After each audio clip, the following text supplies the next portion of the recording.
Hello, everyone, and welcome back to Executive Uninterrupted, brought to you by Outcomes Rocket.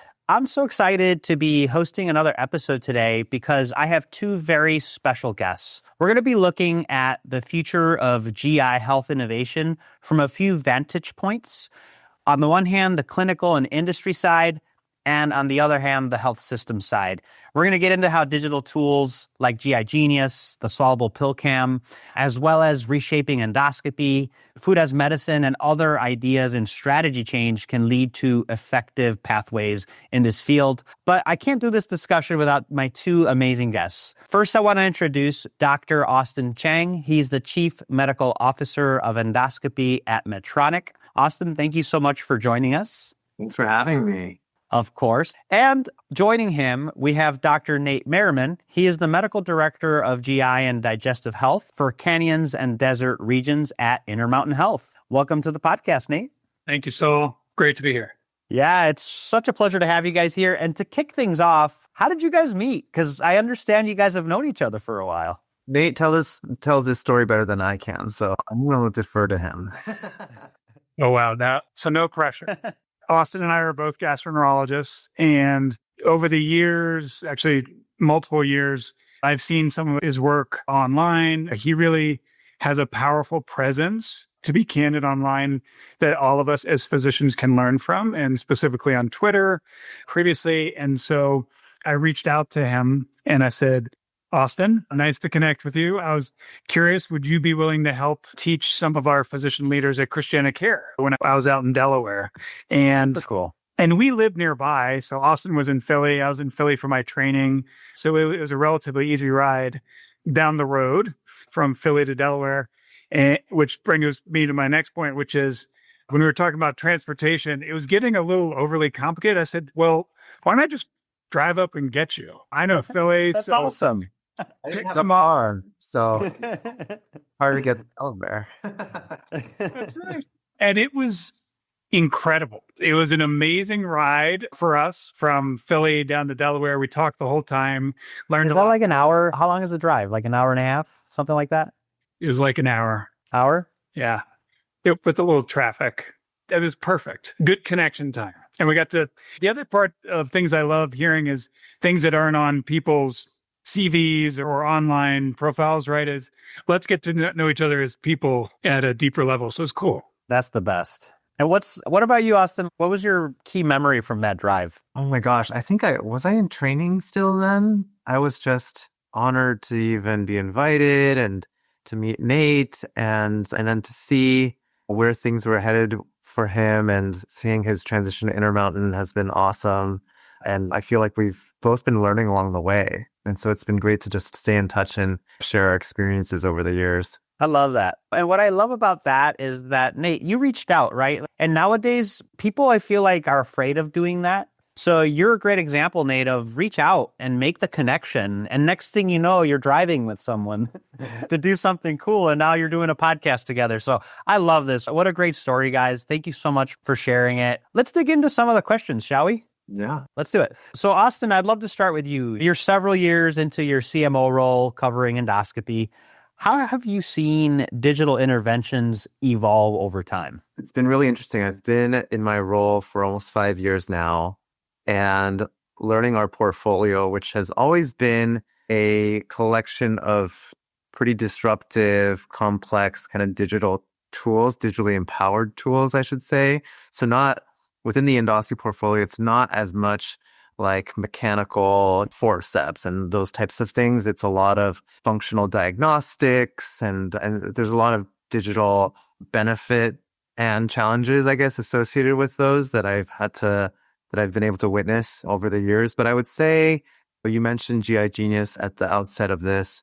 That was introduced to the market. We were the first kind of FDA cleared device in our space to use artificial intelligence to help detect colorectal polyps during screening colonoscopy. And that was a couple of years ago.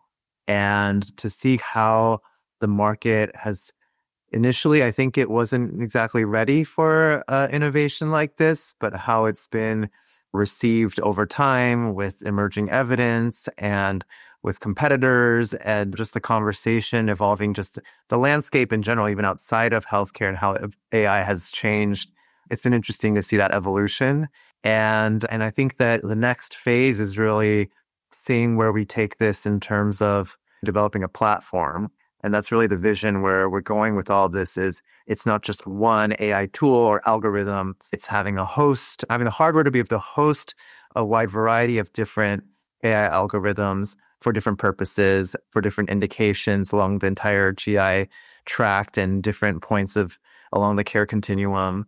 And so it'll be really interesting to see how that plays out. And over the years, we've seen more evidence about how it improves clinical outcomes, how it can potentially help with efficiency and quality across practices or standardizing quality amongst a group of clinicians. And so it's not just about clinical outcomes, but also standardization of care and maybe even improving access to care if we can improve our efficiency too. So just to say that there's been a good deal of transformation just even within that one product alone. And of course, we're looking to apply AI and to other areas within the portfolio and yeah, further advanced digital transformation in other products as well. Yeah, thanks. Like you said, tip of the spear on the platform, there's the pill cam and all the other things that you guys are working on. And Nate, I'd love to hear your side on this. There's a lot of innovation, but how do you navigate integrating all this GI innovation, like the ones that Austin's come up with and shared with us, into a large system like Intermountain Health?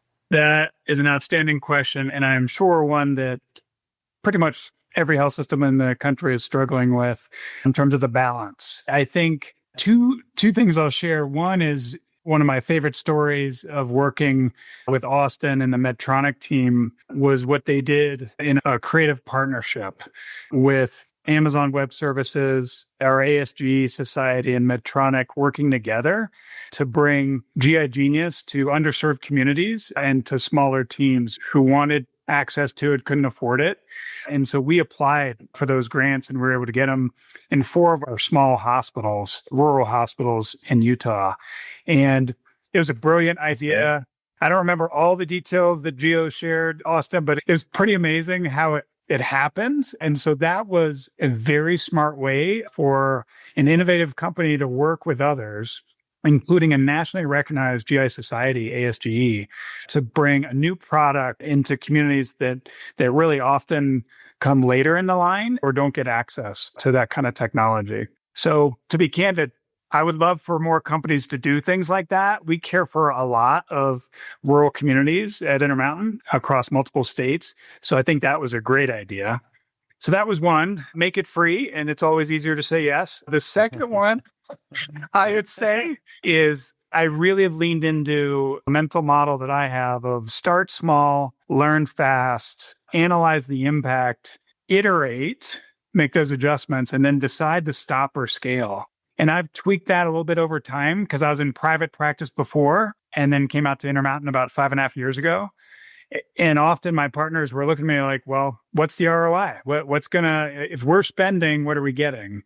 And so I came up with just simple experiments that I ran as a private practice partner that then I tried to improve in a health system on a much bigger scale. And I think that is, I know that sometimes it's stressful to run pilots, but from a health system perspective, it's almost essential to see, okay, let's test this out, see how it works, see what the potential positive and human impact as well as potential cost savings would be, and then talk about the data across the partners, meaning the industry vendor partner as well as us together, and think about the patient perspective and then stop it or scale it. And that's really helped me quite a bit working at Intermountain over the last 5 years. I like that model. It's simple, right? And like to make things work, they got to be simple. And one thing that came to mind that I wanted to ask both of you, I'm actually at the Ask Samba meeting, ASCs. So in my brain, I'm seeing all these procedures go to the ASC. Does the ASC then become a place where things can be tried, adopted? Like, what are your thoughts there on that? We'd love to hear from you guys. Depends. I think it depends on the technology and innovation. I mean, some procedures aren't well suited for the ASC. And from a device standpoint, like sometimes it's just unaffordable to do some of these procedures in the ASC as well. I mean, that's constantly on our minds with regards to obviously site of service and where a certain technology should live and how large the opportunity is, whether or not to include ASCs in our projections. So yeah, it's certainly something we think about, but at the end of the day, it's really about what's safest for the patient, where can this actually be done, and what makes the most sense clinically. I like that, Austin. What about you, Nate? I love everything Austin said. I'm not surprised. And as an example, and I think he'll appreciate this because he also loves third space endoscopy, and also bariatric endoscopy. So I saw a POEM case this morning and I was thinking to myself, I don't see POEM moving into the ASC space anytime soon. And per oral endoscopic myotomy for patients with achalasia, where essentially, I was going to ask you. Yeah, and I realized after I said it, I thought, oh man, I gotta explain this. I appreciate that. Yes, thank you. So the muscle is just way too tight, hypercontracted in achalasia, and then the esophagus above it is just not functioning and working.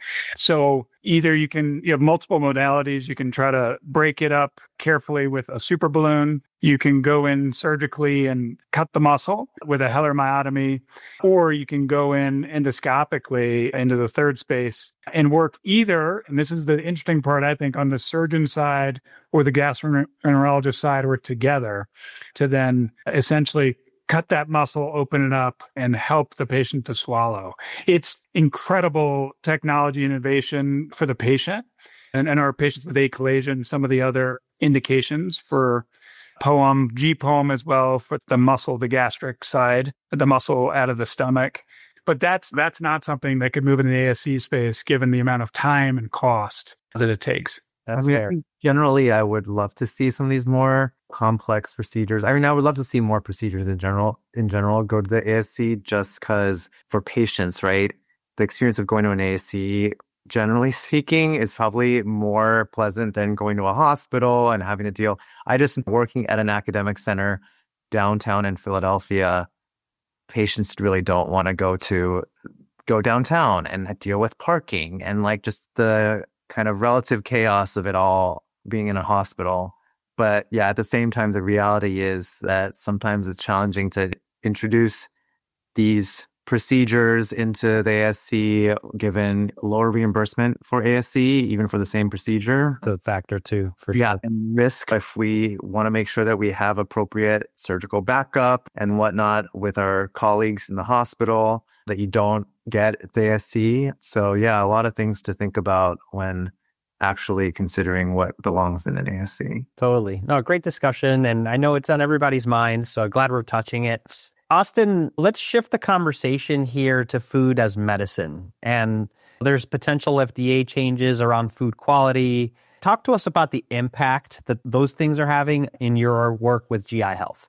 I think this kind of touches on a broader topic of just general patient understanding and literacy around their own gut health. And it's complicated. I think food in some ways obviously impacts our health. It can impact people with underlying GI conditions, but at the same time, I think it needs to be very clear to a lot of patients that food doesn't always substitute medicine. So we have to be very careful that there are certain conditions that just won't get better no matter how you optimize your diet. But that said, I think the greater attention and understanding of how food interacts with the gut and what changes are being made, hopefully positive changes around how food is being regulated can potentially prevent certain chronic conditions from developing. And we're seeing, for instance, this spike in colorectal cancer incidence in younger people. We don't quite know exactly what's causing it, but our best educated guess would be that it's probably something from the environment or the foods that we're ingesting, maybe especially ultra-processed foods. And any regulations around that, hopefully we can demonstrate through evidence, will actually lead to some positive clinical changes. But it's hard to say. I think right now it's too early. And sometimes we don't see the downstream benefits of these changes for decades. right? And especially for something slow growing like a colorectal cancer. But yeah, just to get back to patient empowerment, I think generally speaking, food, unlike a lot of the gastrointestinal conditions that we talk about and treat, food and our understanding of food, it's a little more close to home for people. And maybe it'll help people also just pay more attention to digestive health in general. So for that, I'm hopeful. Austin, thank you so much for that. Yeah. So Nate, talk to us about how Intermountain connects behavioral change, food as medicine, as we've been talking about, and technology to help with patient literacy for some of these challenges in GI. I think, to be open, this is something I learned from Austin. And again, he and I have talked about it previously, but I am very grateful to him and I actually know a lot of other GI physicians who are grateful to him, and he may not know that, is he helped us to think differently about how we're communicating. Because I think human connection is essential for listening, for clarity of messaging, and also for action and behavior change. And to be honest with you, we're all in competition with a lot of other distractions and priorities and companies vying for our patients' attention. And in some ways, some of the information that they're receiving is just wrong, is inaccurate information, not vetted information, or highly biased. And so, full disclosure, I learned much more about this from Austin than I have from anyone else, because then I just started to learn and pay attention in a more fine-tuned way about what's going on around us. Who is actually competing for our attention? And then what's their ask? What do they want out of it? And Austin has a very good heart. And the way he communicates is with the intent to connect and to share information to empower patients and people to make the best decisions for themselves. Is that fair, Austin? Wow. I mean, that is high praise. But I appreciate that. It truly was the kind of impetus of me being on social media, was understanding how patients receive their medical knowledge. And I always wondered before my medical training, who gets to decide what ends up on the evening news? That like there's a breaking news around a study or a medical story, who's actually deciding what gets shown and who is vetting that information. So yeah, that really is how I decided to get more involved on social media. And now it's almost a given how we link medical knowledge and social media and its impact on public opinion and public health, partly because of the pandemic and how we were all online and influenced in real time by everything that was being delivered to us via social media. But that wasn't always very clear. That relationship, that intersection wasn't really well accepted before the pandemic, honestly. And so, yeah, I would say I've tried to kind of raise awareness, and hopefully now it's just a given. Everyone just understands that, yes, there is that linkage. Yeah, I was going to follow. Because Austin did not have any warning that I was going to say thank you on this, but sincerely, because if you think about attention as being so important today, especially with just so many channels, so many messages, and to be honest, so much bias about how the stories are shared, it's really scary for our patients as our teammates. Because my mental model is patients are teammates in health and care, and we can't do anything without them. Or put another way, and colonoscopy speak, I've never done a colonoscopy without a patient's help, right? No prep, no procedure, at least not in a safe way. So if that's true, then how do we connect more with patients as teammates in their care? And that's where I think the focus on food as medicine and helping to share accurate information with patients about nutritional therapy and about which foods are potentially helping them, which are hurting them, is something that we've started more of at Intermountain. And we had our national GI meeting, DDW, Digestive Disease Week, last week. Unbelievable. And a lot of focus. Yeah. It was phenomenal. A lot of focus on nutritional therapy and dietitians as our teammates. And that is 100% true. And I think in ongoing digestive health care, dietitians are essential. And that's for eosinophilic esophagitis, celiac, irritable bowel syndrome, inflammatory bowel disease. We need, and for our esophageal clinic, we have a dietitian now embedded in the team-based care where each patient sees me. It makes so much sense. right? Yeah. Each patient sees me and then my thoracic surgery partner, Dave Griffin, and then one of our dietitian teammates in a combined visit. And so we're testing this theory. Patients love it. It's been a really great way to combine food as medicine, dietitian teamwork, and the total experience of care for patients. If I can just add, I think metabolic disease is also an area that GIs are involved with now, areas even from a procedural standpoint with bariatric endoscopy, that food as medicine piece is, doing a part of that entire care plan.